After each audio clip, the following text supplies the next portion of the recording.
the contract negotiations. Uli also instituted ST&HV's first online submission system, and as of next month, in addition to moving on to SAGE's online system, it'll also, all papers that are fully accepted will be available online and count as published. It's called Publishing Before Print, which is a great boon to anyone who needs papers fully published for promotion and tenure purposes. And also just that your paper comes out and people can see it in its published form 2 years before it actually sees print. There's still a backlog. Those of us who served on council will always remember Uli's amazing reports full of graphs. This year was in color and 3D, fitting for a discipline obsessed with ways of knowing and citation politics. These sliced and diced the journal according to roles of submission and rejection, as well as gender, nationality, authorship practices, reviewer responsibility. Balancing all of these is never easy, and the bottom line is Uli constantly reminded us, do your reviews when you're asked. You know who you are. Everyone. Well, this review of Uli is done. She's handed over the editorship to Lee Starr and Jeff Barker in July. For all of this work, Uli, for the 5 years, 450 papers processed, long negotiations, and many headaches, we give you a plaque.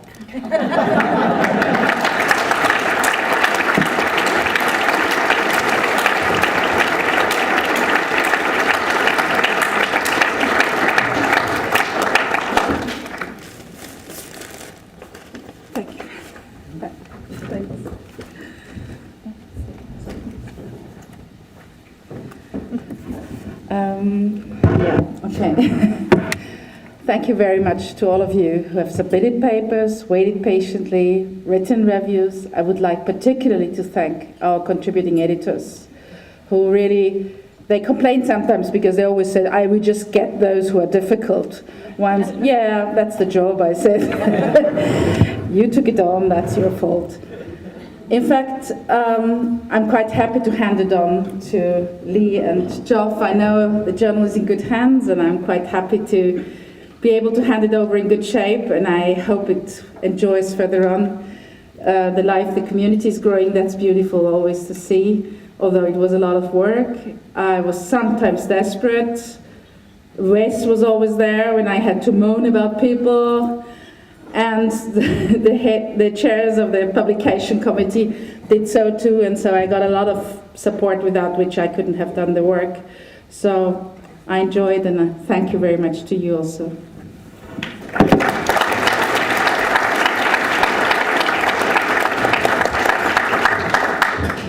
Many thanks.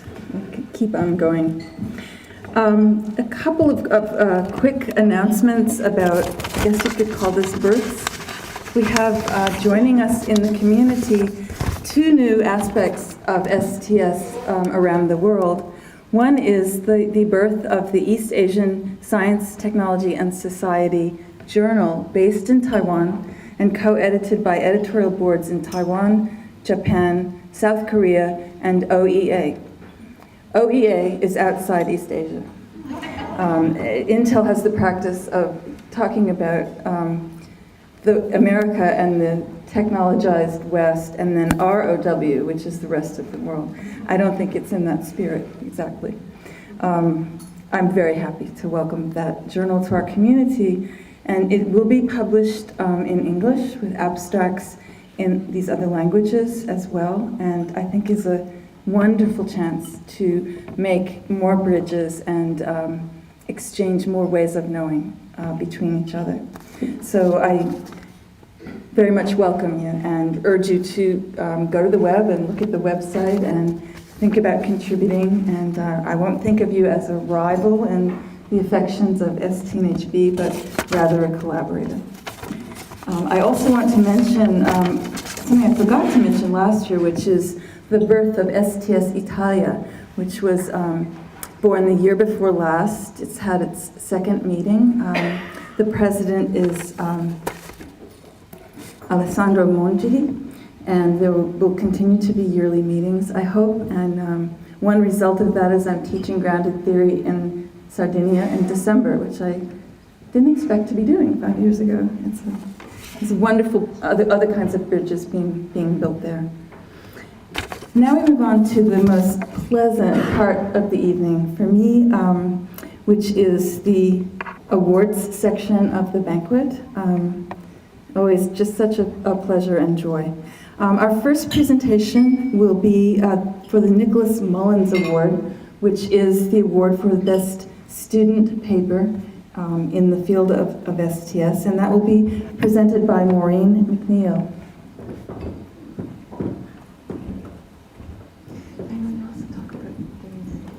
Yes.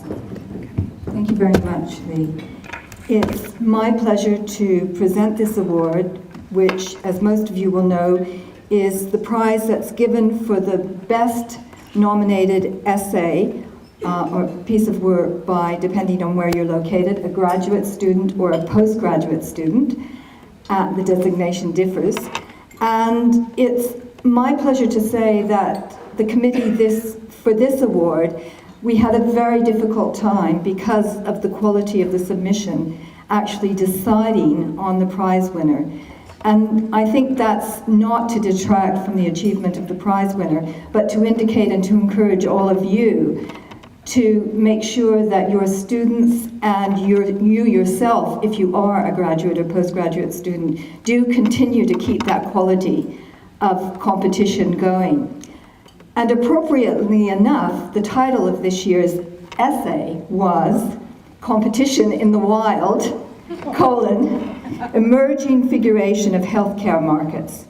And the piece of work was a very accomplished theoretical piece which engaged very critically with Michel Calon's work on the performativity of economics and economic markets, and also engaged with a range of other STS literature and scholarship and theoretical frameworks. But it also did so while combining that with research which was action-based and interventionist research. So we thought that this was a particularly unique kind of accomplishment.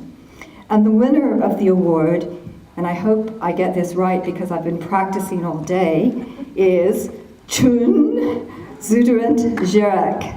My congratulations.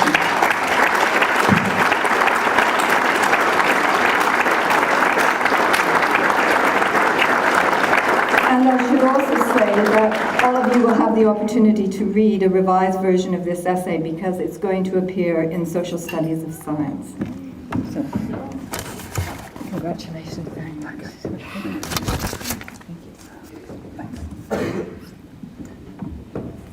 Okay, many thanks.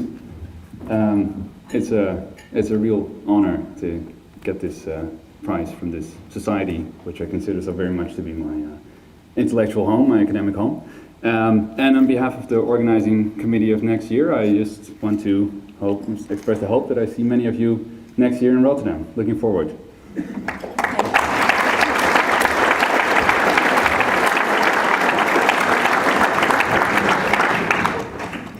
Our next prize is very appropriately this year awarded on the centenary of Rachel Carson's birth, which has been being celebrated in various ways in the media that I listen to, National Public Radio and various websites on ecology.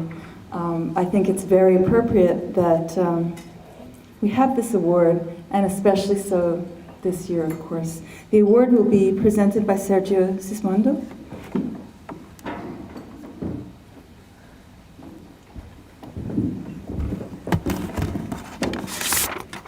The Carson Prize goes to a book that the Carson Committee deems, first of all, to be excellent, but also to have an interventionist, if I can pick up on Maureen's word, element to it as well.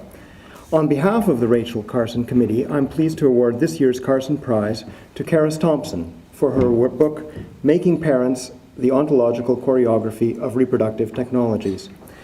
In this beautifully written book, Thompson tells us how people become parents as a result of careful work in the clinic. As Thompson is quick to point out, assisted reproductive technologies seem miraculous, But the miracles are performed through much mundane work, work that integrates political, social, legal, ethical, bureaucratic, medical, technical, and quintessentially personal domains. This integration affects ontological choreography. Thompson's loving ethnography of the biomedical mode of reproduction explores and analyzes this ontological choreography. There will be an author meets critic session on the book tomorrow at 1:45, and whether or not you can make that panel, I encourage you all to read Making Parents. Karis?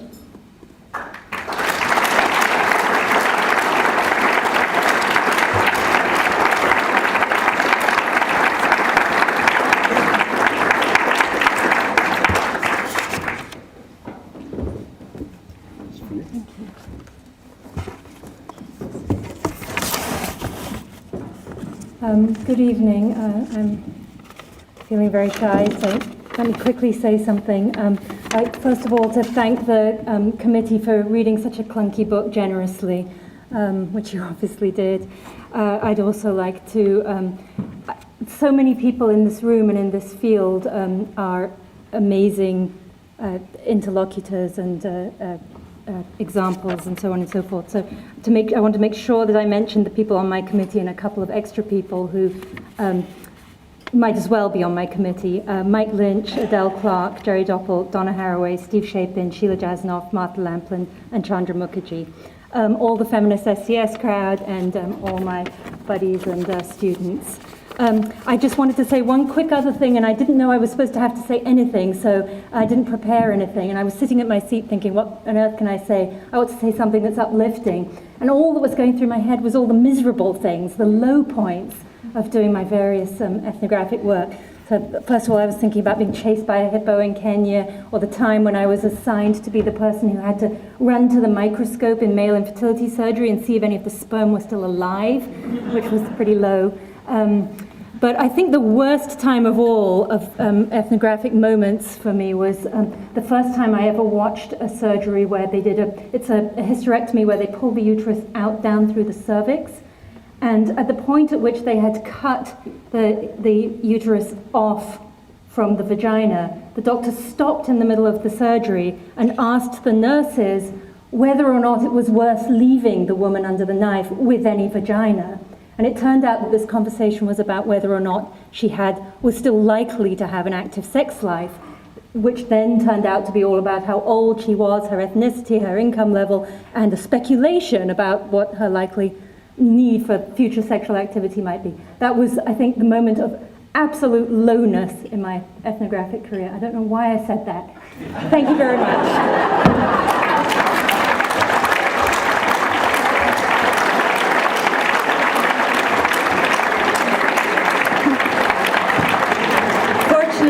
Fortunately for us, those low points become points of rage and fire and translate into words that change the world.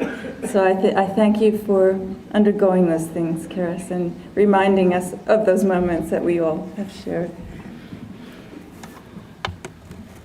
The next prize, I probably shouldn't say anything about. I wasn't on the committee, but I'm very, very pleased to be able to award a prize in honor of Ludwig Fleck, who has been in so many ways the progenitor of ideas for our field, also of ideals, as someone who turned his own low point, his incarceration, into a way of thinking about the world that infected, in a good way, much of what we're about. And in sort of as an obligatory point of passage, reading Fleck, I think, is something that most of us share and has, in its way, inspired a fire in all of us.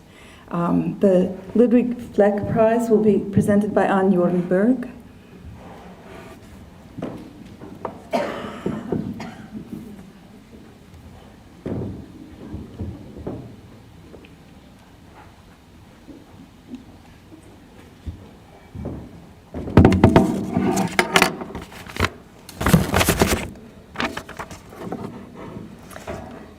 How is a book memory?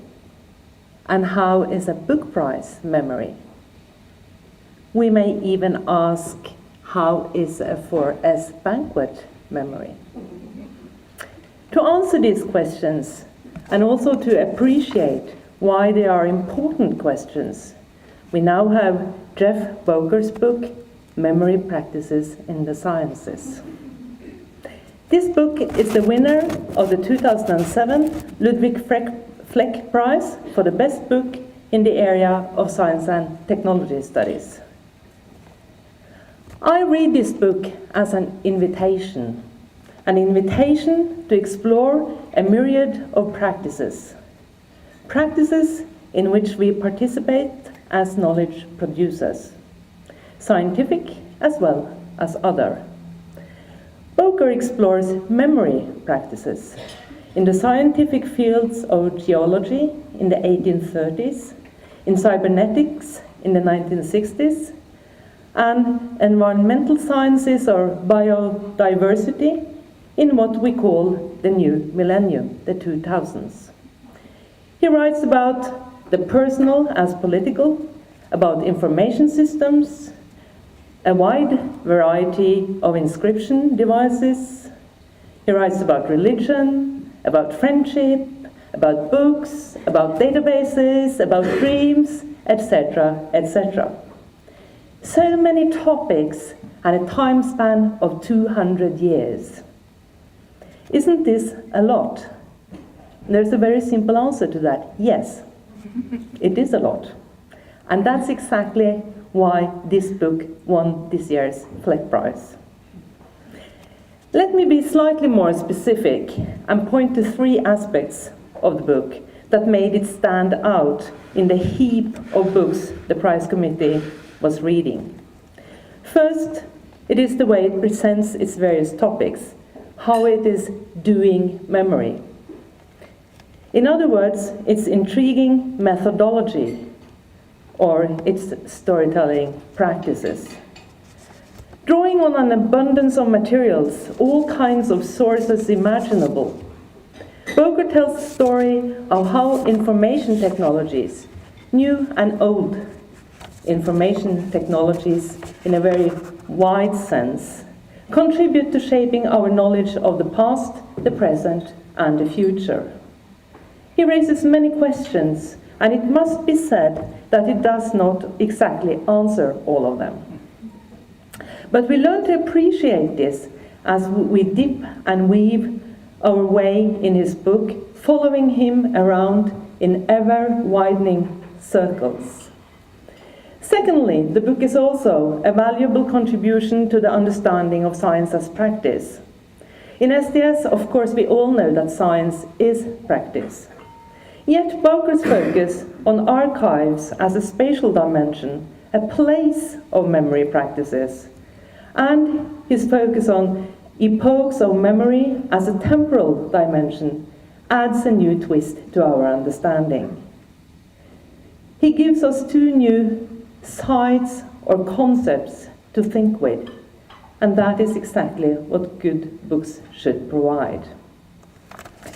Thirdly, it's a daring project to draw together 3 seemingly very different scientific fields, geology, cybernetics, and biodiversity, and add a time span of 200 years to this mixture. Not many SDSs dare to do that today, happy as we are with our case stories, making sure no one will ever catch us generalizing. Not that Boker does that in any conventional sense, and I should hurry to add, his book is not a linear story, nor linear history. And also let me add a 4th, more personal note here. Some of my significant others laughed when I told them I was going to comment on a book dealing with memory.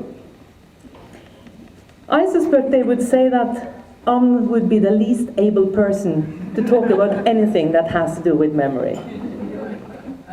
But after having read Jeff's book, I know they are wrong. Because memory is not something you either have or do not have. Memory is practice, and very significant practices as such. And to my pleasure, Boker also insists that there is no such thing as perfect memory. So let me conclude by sharing with you one quote from the book, the final sentence, and also perhaps the shortest sentence in the whole book, which reads, quote, "Only an open past can unlock the present and free the future," unquote. Thank you, Jeff, for writing this book, and congratulations. And now you will have two things, money and something beautiful to hang on the wall.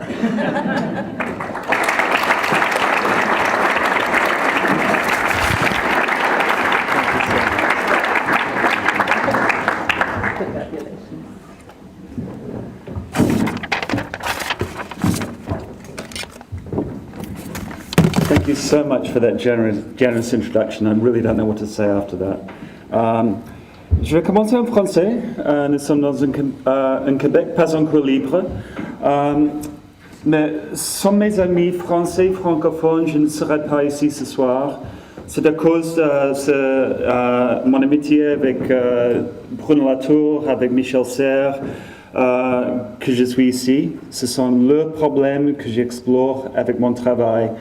Et je vous remercie tous pour votre influence et pour le plaisir de votre compagnie. So, merci.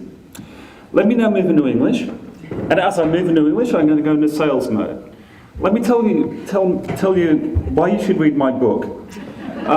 So I went into Amazon statistics today, and I found out that I have 30.4 words per sentence.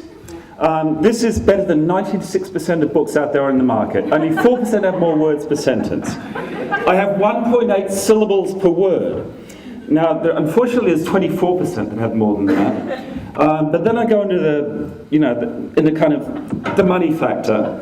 The words per dollar, 3,041 words per dollar is the reason you should be reading me. Or if you're into weight, it's 4,807 words per ounce.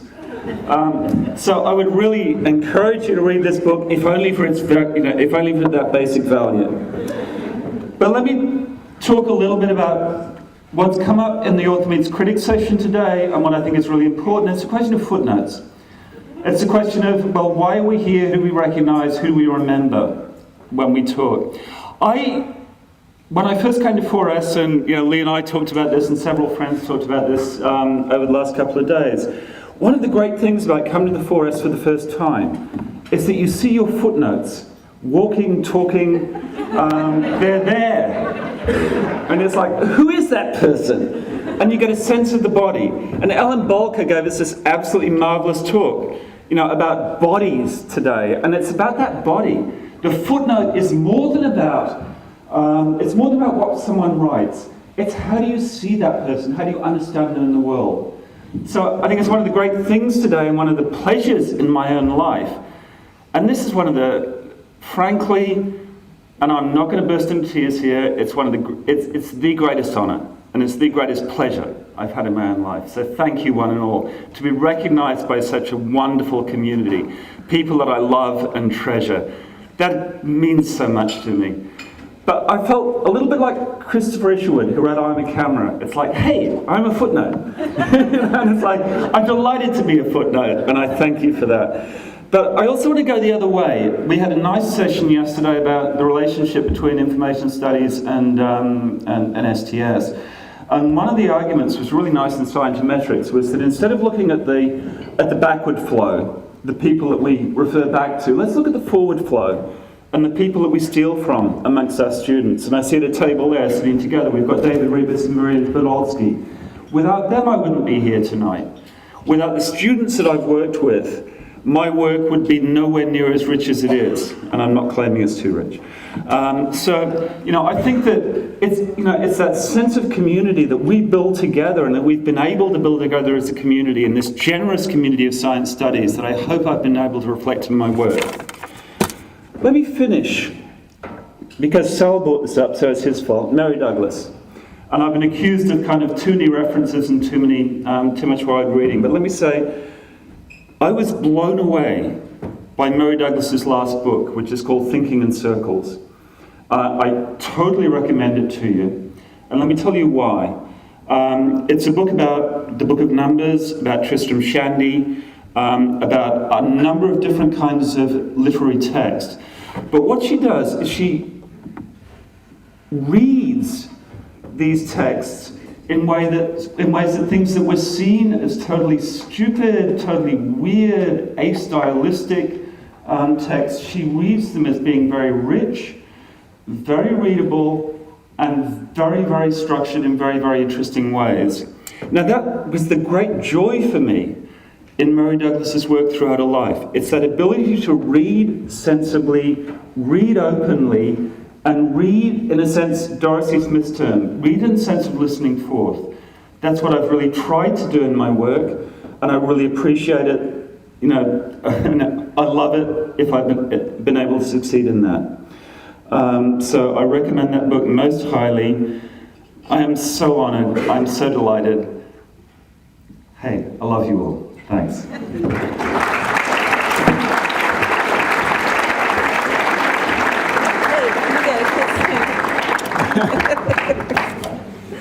Thank you, Jeff, and thank you, Anjun. Our final prize is the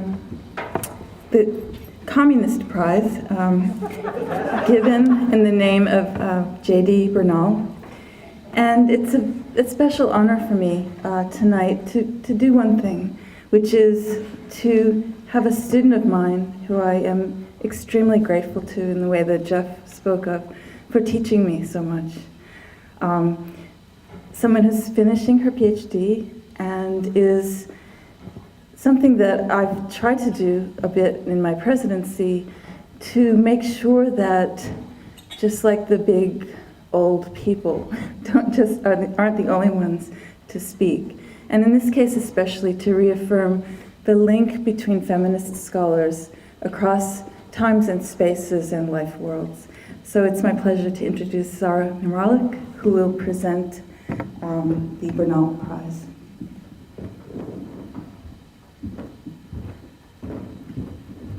Thanks, Nate. Thank you. Thanks.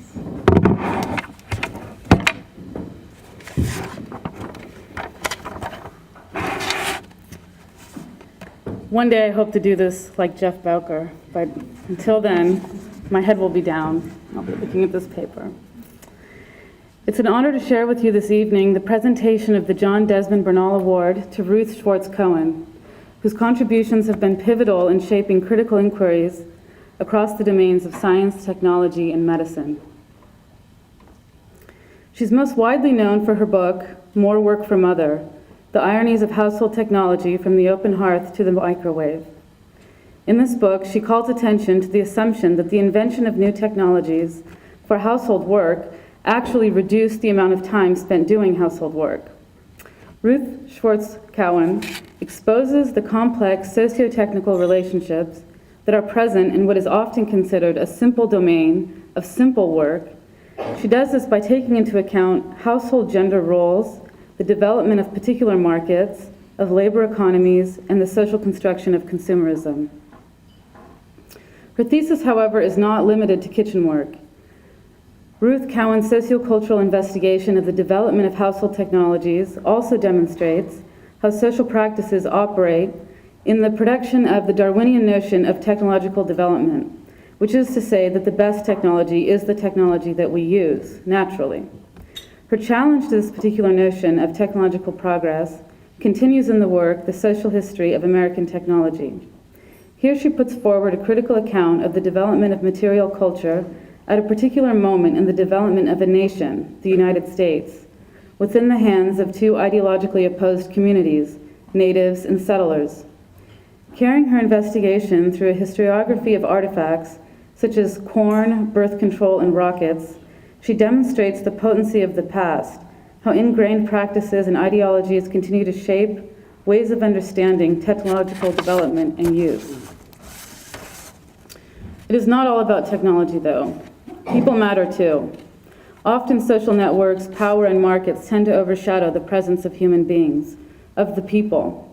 In the two previous works mentioned, not only does she talk about people, she trusts the reader with critical self-reflections on her own engagement in the social forces that shape technology adoption.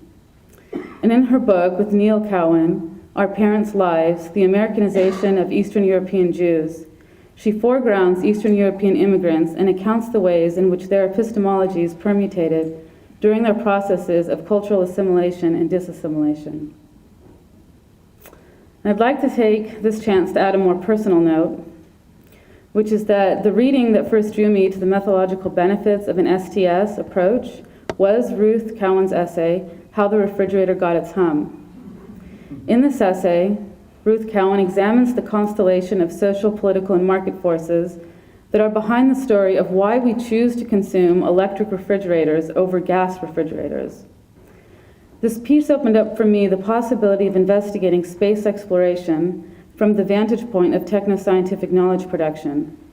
How is it that we can put a man on the moon, but we can't transform the ways in which we attend to cultural differences and structural disparities that inform design and access to education and work? Ruth Cowan demonstrates a historical approach which respects the multiplicity on which standards of technology are constructed while engaging the social forces that shape production and use. I found this to be an important and necessary standpoint to inhabit when taking up the challenge of questioning technological determinism and space exploration. And in fact, there is a close relationship between the work of Martian science and the work that takes place in the household domain. Ruth Cowan is known as a builder and attender of scholarly society, providing leadership at a number of institutions. These include the History Department and Women's Studies at the State University of New York, Stony Brook, and currently the History and Sociology of Science at the University of Pennsylvania. Also, professional societies which include the History of Science Society, the Society for the History of Technology, and the Social Studies of Science. She's also known for her generous spirit towards her students, which comes across in her 3 decades of mentoring students, as well as inspiring scholars through her writing. This award signifies our appreciation for your work and for your continued devotion to socially unpacking areas of science, technology, and medicine from the family home to biomedical engineering. So if you would please join me in thanking Ruth Schwartz Cowan for her contribution.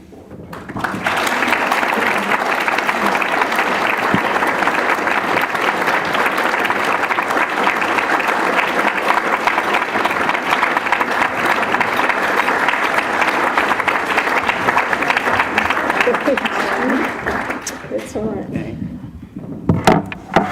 I had actually prepared remarks, but Sarah, come back, please. I'm going to ditch them because only Lee would have understood how important it was to me to have a graduate student make this introduction. It's really moved me so much that I can't present what I had intended to say.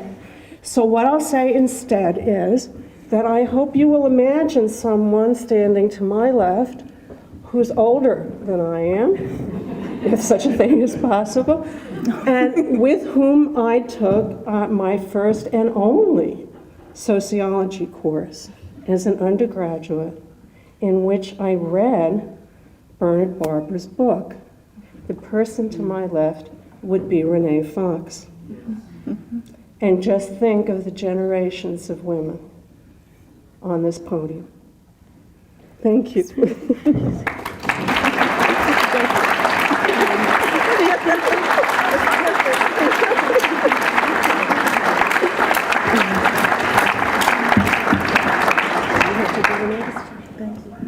you very much. There's this old saying that actions speak louder than words.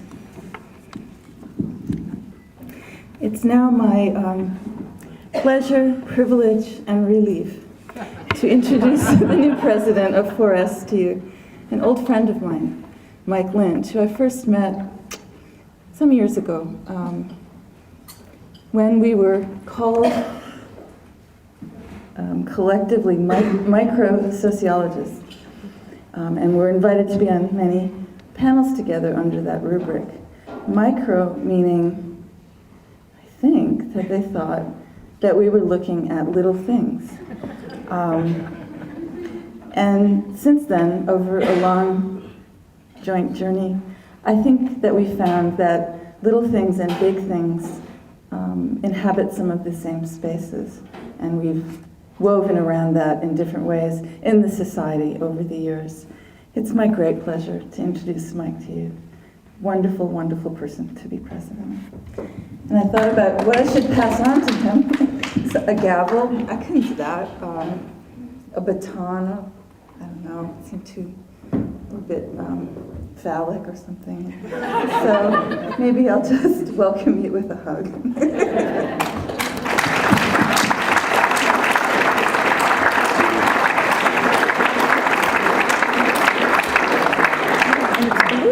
It's blue, okay. Thank you. Here it is. Okay, I will relieve you of further speeches. Thank you very much for being here, and I hope that you all will come to Rotterdam August 20th to 23rd next year. We will make it a good time. We have at least 25 rooms available so that talks can be longer. We will not have micro talks. We will have talks that last 20, 25 minutes, hopefully, or longer. And we will have projectors for your visuals.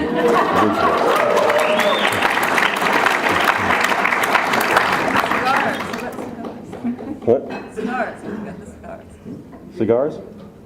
We will have cigars for everybody, too. Okay, well, thank you very much. I think we're closed for the meeting. Okay. Enjoy, and see you next year.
I think I'm